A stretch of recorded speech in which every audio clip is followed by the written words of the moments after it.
من اكتر الاخطاء اللي تكاد تكون مش ملحوظه بس بتبوظ الانجليش بتاعك هو نطق حرف الاي، لان الناس كلها عماله تقول اج، ولو عندها اس اي تي فبتقول ست ونت وتن. صح والله انا غلطان؟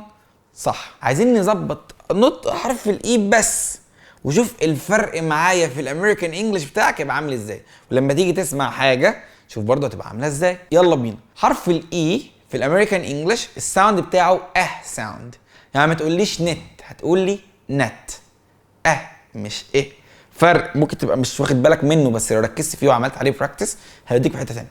نت ست. ليه 10؟ 10 دي علبه صفيح، عايزينها 10 10 10.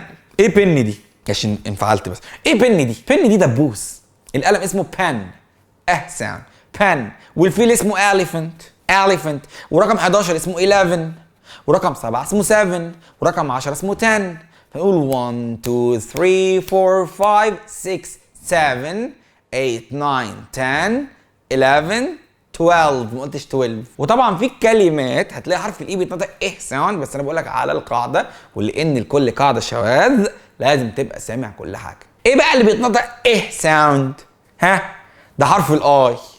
يعني لو قلت 10 بقت تي اي ان، علبه صفيح. مت ده جوانتي المطبخ، ام اي تي تي. طب عايز اقول اي ميت علي يسترداي، غلط.